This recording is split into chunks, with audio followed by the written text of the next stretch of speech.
Pak Ustadz. Nah kan kalau assalamualaikum kan di semua waktu bisa dipakai gitu. Tapi kalau selamat malam, ya malam ini aja selamat. Besok kau nggak selamat kan gitu. Kangen aku sama Pak Ustadz ini. Ah, kira-kira apa nih malam hari ini nih yang mau kau permasalahkan, Bang? Itu judul itu loh, judul itu. Iya, judulnya ini saya pun heran, janggal gitu loh. Saya juga heran makanya Pak Ustadz. Saya juga Hah? heran makanya. Saya juga heran. Heran juga, ya sama. Kau heran, saya lebih heran masalahnya. Kira-kira masuk akalkah kalau Tuhan punya silsilah gitu? Enggak masuk akal. Yesus yang punya silsilah. Oh Yesus bukan Tuhan. Hah? Yesus bukan Tuhan gitu. Saya tanya dulu. Yesus kata kau punya silsilah. Yesus bukan Tuhan. Yesus bukan Tuhan.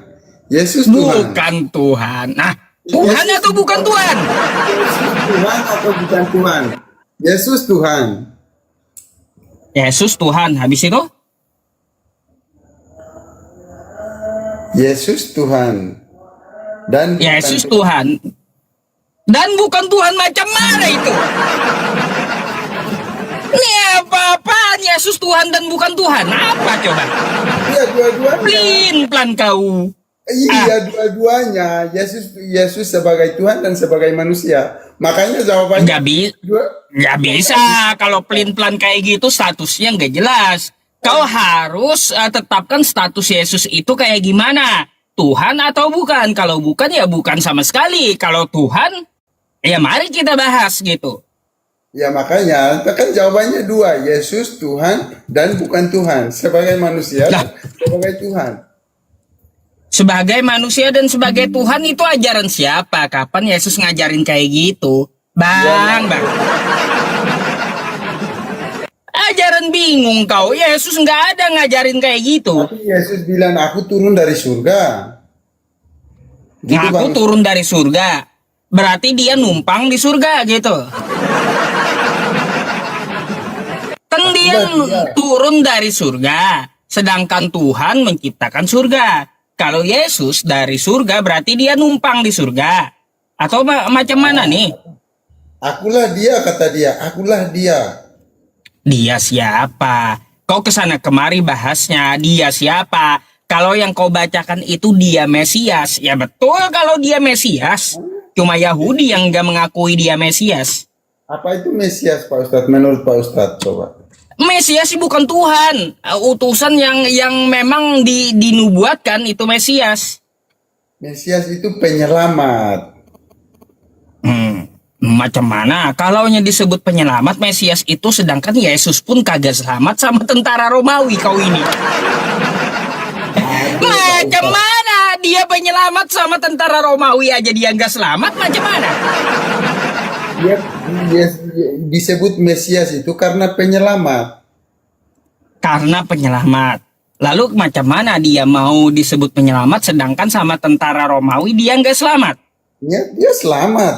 Akhirnya dia bangkit dari antara orang mati. Itu menunjukkan keselamatan itu. Mau menyelamatkan orang tapi dia nggak selamat, macam mana itu bang? Dia sendiri nggak selamat sama tentara Romawi, alih-alih mau menyelamatkan orang, macam mana itu? Dia selamat. Kau ini juga. Kapan selamat. dia selamatnya? Itu dia bangkit. Kalau dia selamat sama tentara Romawi, dia selamat nggak? Selamat. Akhirnya dia bangkit daripada antara orang mati dan naik ke surga. Dia mati nggak di tiang salib? Hah? Mati nggak dia di tiang salib? Kapan selamatnya kalau mati? Dia bangkit. Kalaunya mati itu bang nggak selamat, modar berarti. Macam mana kau ini? Kalau kebangkitannya apa itu disebut apa Pak Ustadz? Lah, gini, nanti kita mikirin orang bangkit. Nanti dulu. Masalahnya, adakah Tuhan yang tidak selamat dan Tuhan yang mati itu dulu? Karena gini bang, ya setahu saya satu-satunya Tuhan yang mati, Tuhan yang punya silsilah itu cuma Tuhan Kristen. Betul nggak? Tuhan tidak punya silsilah, Yesus yang punya silsilah. Iya ya, kau mau kayak gimana ngejelasin itu? Akan bikin bingung kan? Yesus kata kau punya silsilah, Tuhan nggak punya silsilah. Berarti Yesus bukan Tuhan. Akui dulu dah. Ya, oke. Yesus bukan Tuhan dan Yesus Tuhan.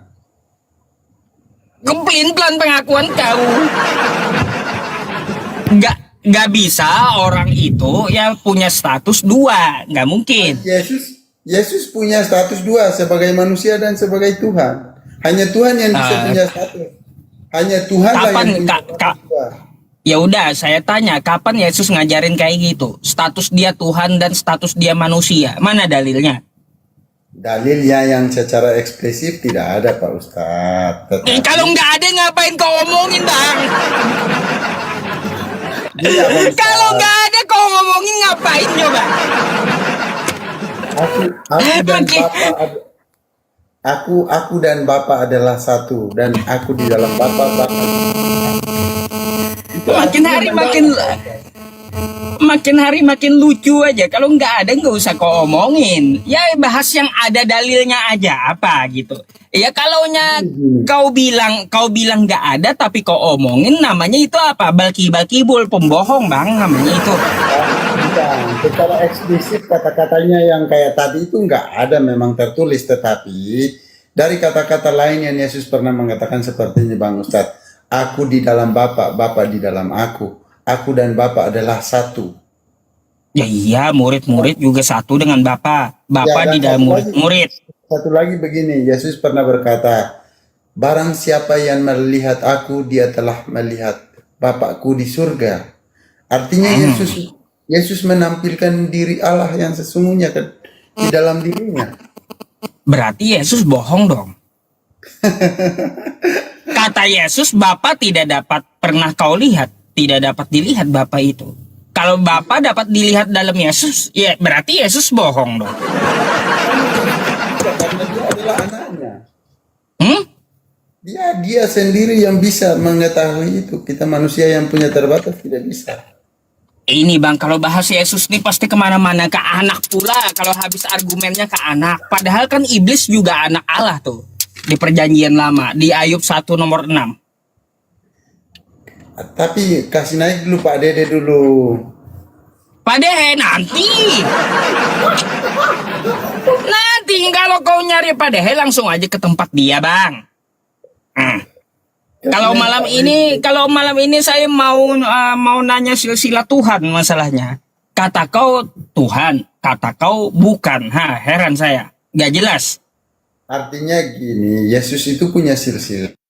Artinya dia lahir, dia punya silsilah. Tetapi bukan berarti Tuhan itu punya silsilah, enggak.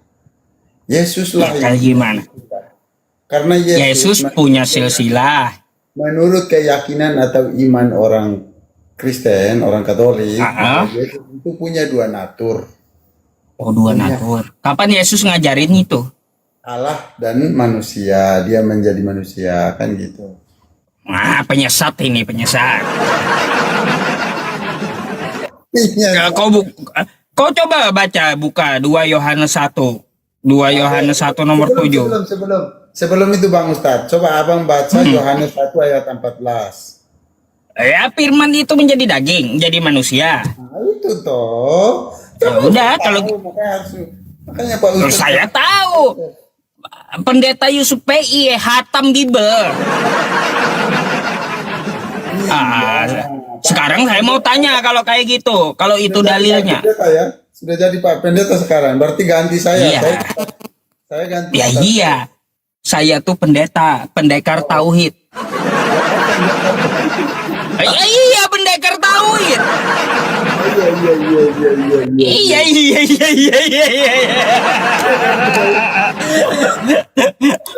Ya kan, gini aja saya tanya dulu, kalau kau bawa Yohanes 1 nomor 14 ya, kapan Yesus ngaku dirinya berasal dari firman? Harus kau carikan itu. Tidak ada. Tapi Nggak ada berarti Yohanes 1 nomor 14 bukan untuk Yesus. Kau ini.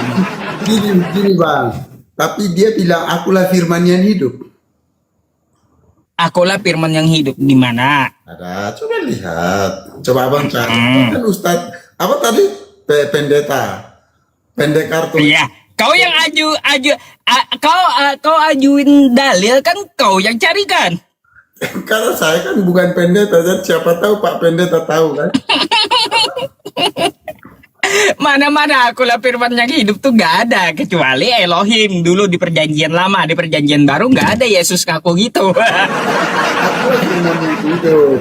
Berarti Yesus Iya, itulah iya. firman yang hidup itu, Pak Ustadz. Akulah firman yang hidup. Ya, itu demikian kata Tuhan perjanjian lama, bukan kata Yesus. Gitu ya. Ya udah kalau Pak Ustadz, Iya. kalau Pak Ustadz percayanya seperti itu nggak apa-apa, terserah Pak Ustadz.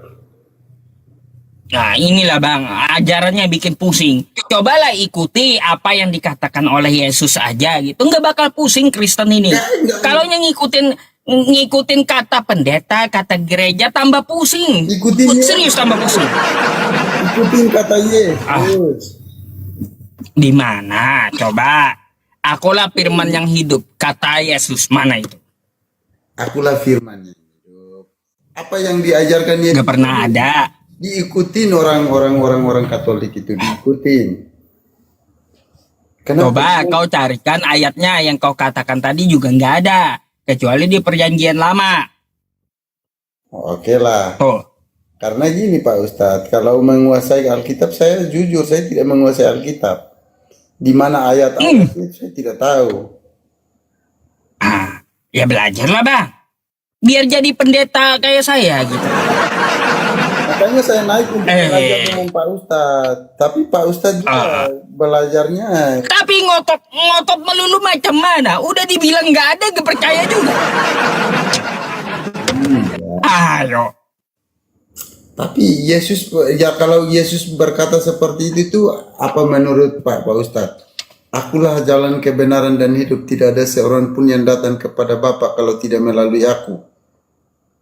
Saya akui itu betul. Betul itu kata Yesus itu. Dia jalan kebenaran dan hidup. Saat itu dia ngomong sama siapa? Sama Kristen. Mimpi. Kan? Dia mengajari. Ya iya, dia ngajarin murid-muridnya. Waktu itu dia ngomong sama Filipus dan Thomas. Akulah jalan kebenaran dan hidup. Karena apa? Karena pada masanya Yesus itu untuk bangsa Israel, untuk Yahudi. Ya saya akui. Saya akui. Bentar dulu bang. Saya akui dia itu jalan kebenaran dan hidup pada masanya untuk Yahudi. Siapa yang menyangkali? Nah untuk Kristen mana? Kalau bagi kami, ya untuk Katolik mana? Untuk kami dia jalan kebenaran dan hidup itu sampai tidak ada yang lain daripada dia. Mana dalilnya? Tidak ada. Dalilnya Pak. Dalilnya. Waduh, kau nggak ada pula. Nggak ada gimana Pak Ustadz, dengar dulu dong. Dia saja bilang begini, akulah jalan kebenaran dan hidup, tidak ada seorang pun. Tidak ada seorang pun, berarti termasuk Pak Ustadz saya. Tidak ada seorang pun yang datang kepada Bapa kalau tidak melalui aku. Itu adalah jaminan. Udah? Saya tanggapi ya.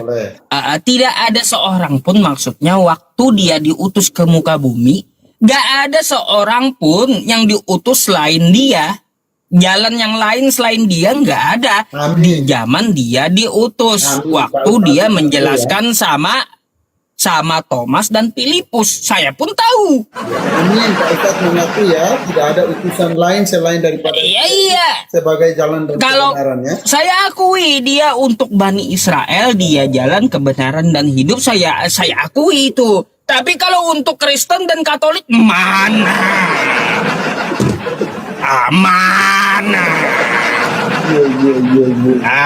Iya. Kau selalu dapatku pasti gitu.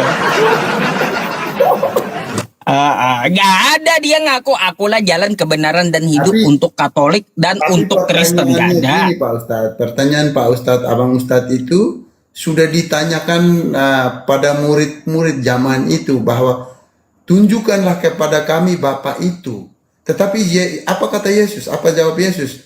Ngeles dia. Sudah sekian lama aku bersama kamu, masa kamu? Ya kan, ngeles kan jawabannya. Nah, itu Murid-murid tuh tunjukkan kata orang-orang Bapak itu kepada kami. Ngeles jawaban Yesus, nggak bisa nunjukin. bisa. Enggak, dia jawabnya gini loh Pak Ustadz. Sudah sekian lama aku bersama kamu, masa kamu masih tanya siapakah Bapak itu? Artinya Yesus menunjukkan bahwa dialah Bapak itu sendiri. Kenapa kamu harus bertanya-tanya tentang Bapak? Sementara sudah sekian lama aku bersama dengan kamu. Gak, kalau kata Yesus itu dia menjelaskan Bapak itu tidak dapat dilihat. Makanya dia ngomong sama murid yang udah berapa lama, sekian lama kau bersamaku, masih aja nanya tentang Bapak. Udah dibilang gak bisa dilihat. Bahwa akulah Kan dia. gitu. Akulah dia. Masa kamu masih tanya? Iya, Iya, balik contoh. lagi dia Mesias tadi. Contoh kayak selama ini aku bersama Pak Ustadz ini jadi murid, jadi anak buah. Ketika saya sudah bersama Pak Ustadz, masa saya tanya lagi, siapa Pak Ustadz ini? Siapa Tuhan itu? Ya Pak Ustadz pasti jawabnya, akulah yang kau kenal. Nah, kalau di zaman dulu saya jelaskan sama Bang siapa? Bang Matak. Bang Julio, Bang Matak. Julio. Ya, Bang Julio, lupa saya nama ente. Bang Julio, Bapak itu nggak dapat dilihat. Lalu ada lagi nanya kau, ya baru-baru aja. Nanya lagi, tunjukkan Bapak sama kami. Udah dibilang di zaman bahula, sudah saya jelaskan Bapak itu tidak dapat dilihat. Kau nanya pula. Iya, makanya buka tuh kata Yesus. Ya, di Yohanes 5 nomor 37 itu. Bapa yang mengutus aku, dia yang bersaksi tentang aku. Kamu tidak akan pernah dapat melihat rupanya. Suaranya pun tidak dapat kau dengar. Masih aja kau nanya, tunjukkan Bapa itu pada kami gitu. Udah konteks Yesus itu kayak gitu maksud Artinya dia. gini, yang dijelaskan Yesus itu, Yesus memperkenalkan Allah sesungguhnya itu seperti apa kepada. Ya memang Allah itu tidak bisa dilihat dan tidak bisa diraba. Dia itu kan roh. Iya. Roh dan kebenaran. Ngapain minta tunjukin? Makanya Yesus ngeles. Tapi Yesus ngelesnya kok jawabannya gini Bang Ustadz. Abang, dia jawabnya, akulah. Masa sudah sekian lama aku bersama engkau, masa kamu masih bertanya? Akulah dia itu, akulah yang kau tanya itu, akulah Bapa itu. Di mana Yesus ngomong akulah Bapak? Kocak. Ada itu Bang, abang. Di mana Bapak Yesus ngomong akulah Bapak? Cari Bang. Abang Kau tambah-tambahin kata-kata Yesus. Iya. Coba abang cari itu, pasti ada itu. Pertanyaan itu kan Iya. ditanyakan sama Thomas atau sama siapa itu di ayat berapa saya nggak tahu tuh. Ya itu kan di Markus 13 itu kan. Nah, iya itu toh, abang tahu. Bukan berarti dia menjelaskan akulah Bapa di situ. Itulah abang itu, abang belum. Aduh. Itulah abang belum paham betul. Coba kau cari ayat yang lain. Markus 14 juga ada, dia ngaku akulah dia. Tapi dia menjelaskan tentang dia Mesias, bukan dia Bapa. Itulah Pak Ustadz belum mengerti betul itu. Kok nggak ngerti yang tertulis di kitab kau nih? Ya kalau akulah dia, makanya penjelasan dia itu kan ada di Yohanes. Siapa dia ini? Dia Mesias yang ditunggu-tunggu oleh Yahudi, tapi Yahudi tidak mengakuinya. Akulah Mesias. Kan gitu. Mesias itu kan penyelamat, Bang. Ya, kalaunya Yesus mau dibilang Mesias penyelamat, seharusnya dia selamat dulu gitu terhadap tentara Romawi. Itu dulu syaratnya. Kalau dia aja nggak selamat sama tentara Romawi, mana bisa dibilang Mesias dia?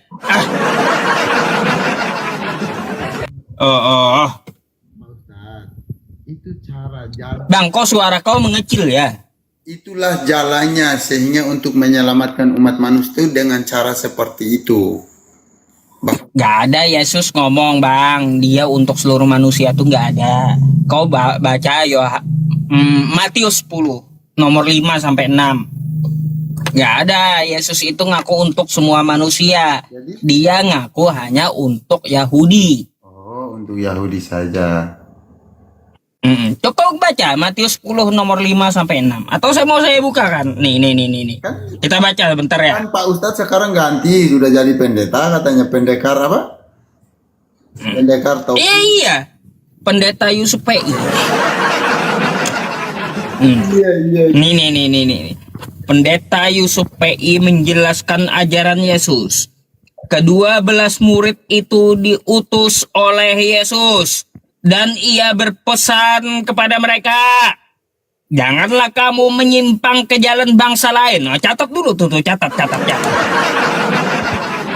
Jangan ya, kepada murid-muridnya jangan menyimpang ke jalan bangsa lain atau masuk ke dalam kota orang Samaria, melainkan pergilah kepada domba-domba yang hilang dari umat Israel. Makanya dia ngomong kayak gini. Ini bentar, satu lagi bang. Jangan kau sangkali dulu Yesusnya. Tuh. Abang nggak baca Kok Matius? Pergilah ke seluruh Bentar. beritakanlah Injil. Nih. Bentar ya, saya kasih ayatnya. Nih. Suaraku kecil ya? Suaraku kecil. Kecil kali. Oh, berarti nggak bagus ini. HP-nya udah panas sekali nih. HP ku udah Makanya gantilah HP itu. uang tidak ada Pak Ustadz. Tuh. Apa kata Yesus?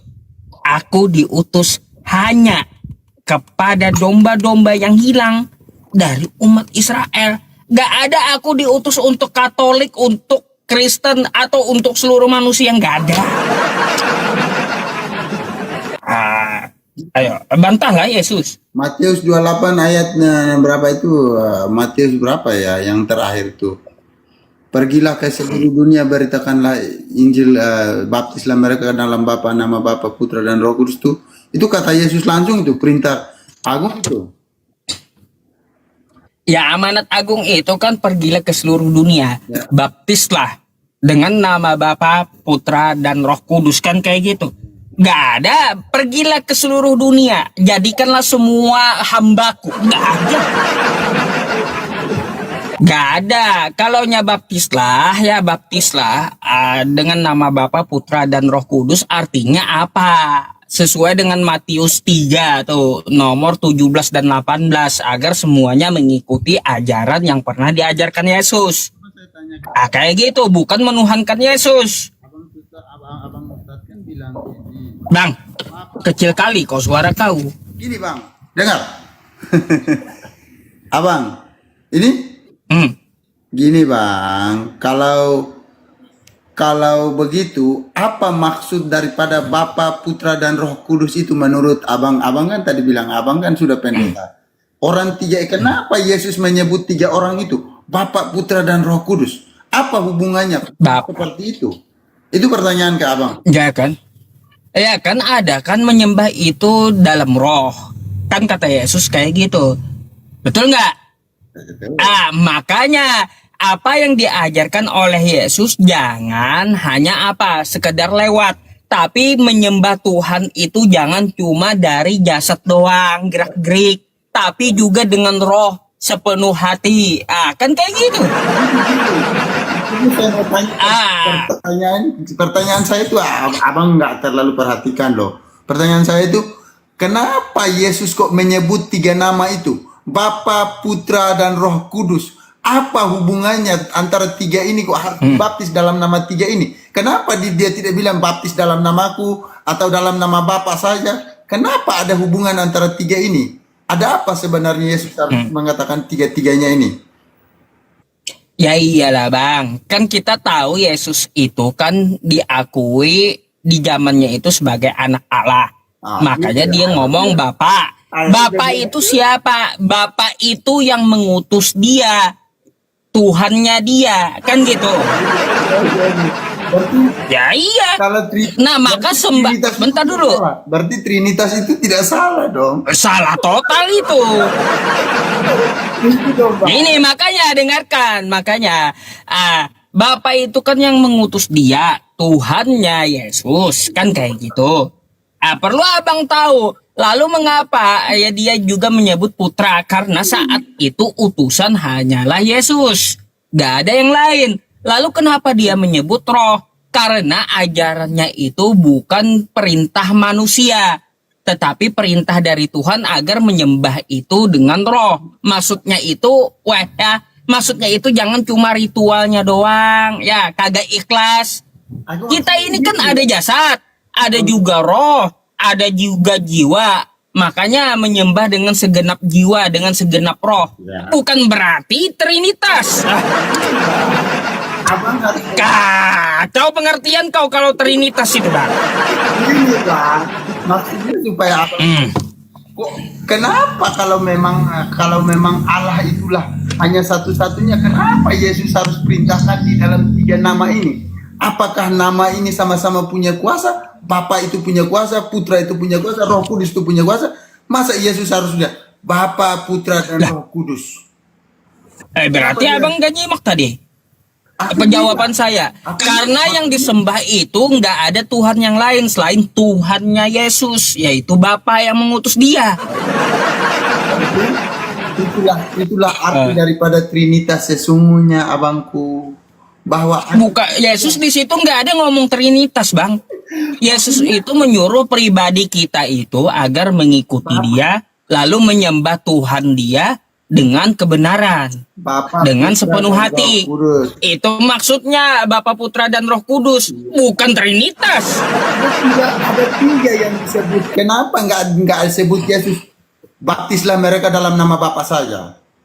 Kok harus Nah, dalam nama Bapa? Nama Putra, Selain 3 nama tadi Roh ada Kudus. juga, Bang. Yang diomongkan Yesus bukan cuma 3, 4 firman, juga ada.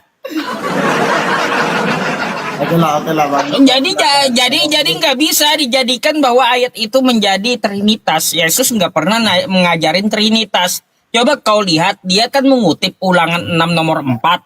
Oke, Hai Bani Israel, Tuhan Allah kita, Tuhan itu Esa. Gak ada dia ngomong, Hai Bani Israel, Tuhan Allah kita 3 dalam 1. Bah. Gak ada. Setuju saya, Bang. Tapi pertanyaan saya berikutnya. Kecil lagi suara kau. Oke, saya setuju dengan Abang. Kalau Abang tidak setuju dengan itu tidak apa-apa. Sekarang saya tanya lagi. Nanya lagi, ya. Apakah di antara 3 ini mempunyai kuasa yang sama? Maka harus dibaptis dalam nama 3-3 ini. Enggak, Yesus enggak punya kuasa. Yohanes 5 nomor 30. Kenapa diperintahkan Aku tidak dibaptis dapat. dalam nama Bapa, Putra dan Roh Kudus? Makanya dengar kata Yesus penjelasannya kayak gimana? Apakah Yesus berkuasa? Enggak. Coba kau buka Yohanes 5 nomor 30. Aku tidak dapat berbuat apa-apa dari diriku sendiri, kata Yesus. Kuasanya di mana? Ngaco kau, Bang, kebanyakan makan pepaci kau. Iya, Yesus ngaku nggak berkuasa, kau paksa-paksa dia berkuasa. Oke lah. Kacau juga abang ini. Bang Julio. Ada lagi Bang Julio. Sudah siap. Kasih kesempatan ke Oke. Karena Thank you ya Bang Julio ya. Oke, makasih banyak atas diskusinya. terima Oke, selamat malam Bang Julio. Bang Julio.